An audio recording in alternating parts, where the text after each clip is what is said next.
Hey guys, it's Matt, Code, Tech, and Tutorials. I don't know what I'm doing, I'm just making random symbols. I wanted to expand on a topic I saw a video on recently. Another YouTuber programmer, Forrest Knight, made a video about time boxing, and it is, I just want to say, extremely accurate. I don't know what's going on with my beard here, it's a little thinner on one side, I don't even care. Um, yeah, time boxing. Watch his video and really absorb that. He nails it. And I wish I would have seen that video before I started my last job, but hey, the video just came out. I'd never really heard anyone talk about that directly before, but it is extremely relevant and it will save your life, save your job. So I'll tell you a little quick story and tell you kind of how it relates.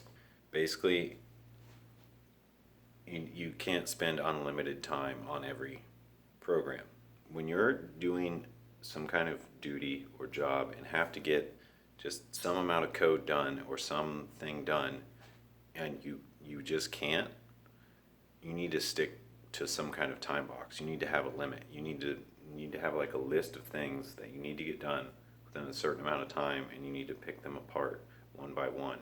You need to say, okay, I need to build this element and I've got an hour to do it or 2 hours to do it.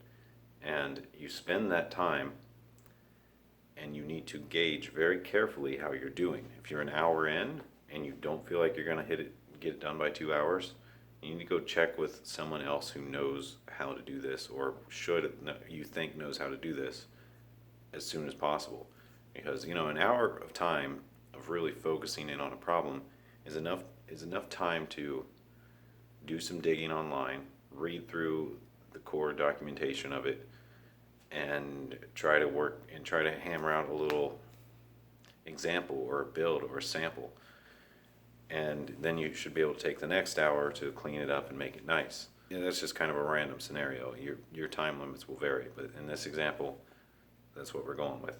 So within the first hour, if you can't get a little basic example of it working and don't feel like you have the concept understood, you got to go ask for help and have someone explain it. Maybe that'll take 5 minutes, 10 minutes, 15 minutes. Who knows? It could take longer. But what happens right there at that point, at that 1 hour point, is you've let someone else know that you're having a little trouble here. And a lot of companies handle this by having their little stand-up meetings every day. And that kind of gives you a full day to work on things before you are forced to come out with your problem.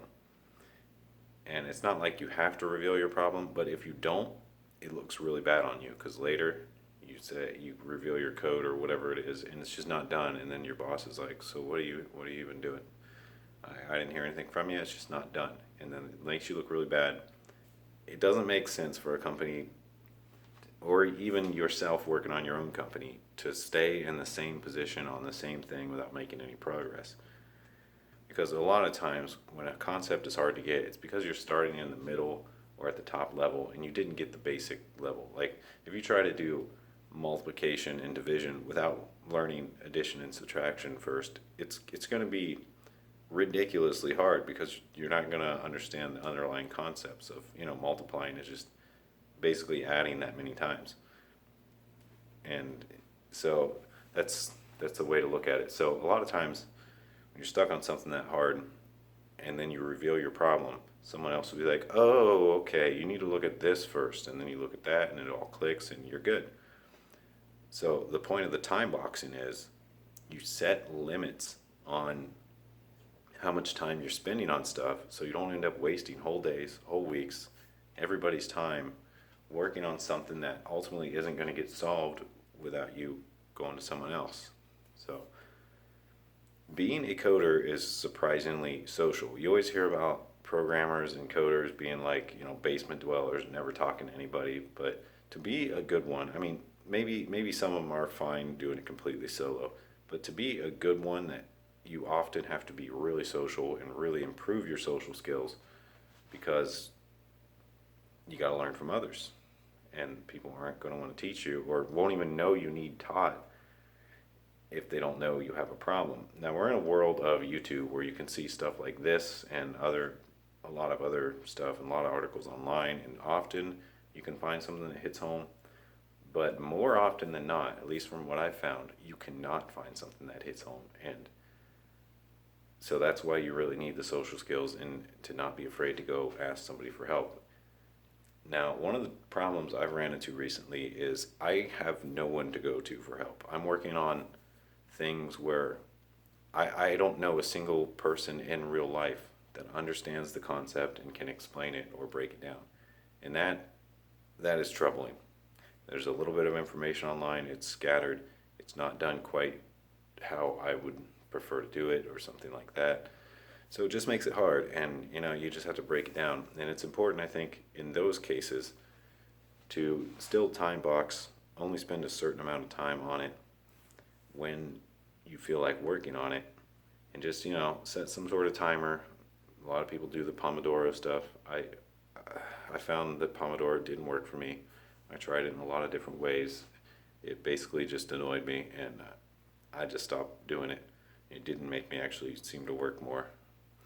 So I had to find some sort of other motivation, and I think my underlying motivation is, well, I've got a couple things. I've set some limits where, look, I just have to do this every day, and if I don't, I'm not going to beat myself up about it, but I know very well that if I don't do this every day, I'm further away from finishing the software I want to finish. And every time I at least spend some time on it and try to understand something, then I'm moving forward, and that's good. I've also set a limit where, well, WoW Classic's been out for a while now, and I was addicted to WoW a long time ago when it first came out, and it was such a great game, and I so wanted to experience it again, but I didn't. I just held back and said, look, I just firmly told myself, no, you're not getting a subscription unless you finish this large chunk of code.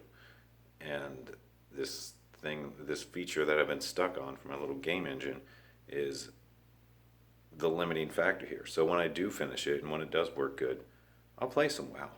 But until then, there's other games I can play that aren't as addictive.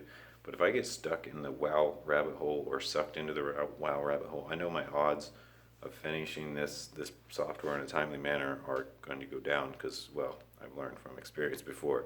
I've spent way too much time on WoW before.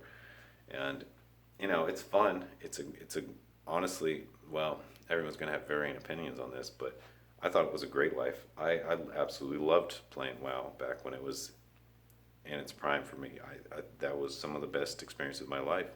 I still have 10 years later, or however long it's been, even more than that now, I still have real life friends that I made online from raiding in WoW, and they're some of the coolest, most down to earth people I never would have expected to meet otherwise. And that's something. So I'm not bashing that in any way, although your experience may vary, because there's people that didn't retain any friends and played it a ton, but that it's just different for everyone. It depends what your goals are and if you play a healer or not. Let's be real here. Yeah, that's probably why I made friends. It's because I played a healer when I started, and people love healers. Give them all the gear. They keep me alive. Oh man, we pulled too many stuff and just too much stuff, and somehow the healer kept us alive. Friend this guy for life. It's that kind of stuff. So the important thing is to time box what you're working on, whether it's at work or whether it's on your own stuff. Just take everything that Forrest Knight says in his videos, and I'll link it somewhere. Maybe it'll be up here. Maybe it'll be down there. Take that all to heart, because it is so true, and I really wish that I saw that video earlier. And Forrest Knight, if you see this video, thank you. That's something everybody needs to know in here. All right, peace out, you guys. See you in the next video. Don't forget to like to help this with the YouTube algorithm, and subscribe if you want to see more content from me. I'm going to continue making videos. I make a lot of tutorials, some rants, some talks, try to prepare people for the real world a little bit, help you advance. And I really, really would like to do this more. To do that, I have to get some support. So anything I can get, I appreciate, whether it be a like, a sub, a comment. Thank you. And I also do have a Patreon. I haven't worked on it much yet, but you are welcome to donate, and I will be doing something as soon as I do get some donations. I haven't decided what I'm going to do with it. There's just so many options, so many possibilities of things I could put in there and do, and I got to really make sure I'm willing to do what I say I'm going to do. A lot of people will say, we'll post our source code if you donate so much, and we'll do things every week with some certain people, credits at the end of the video. I don't know. So I'm willing to hear some opinions on what might work there. All right, guys, peace out. See you in the next video. Take care of yourselves and have a good day.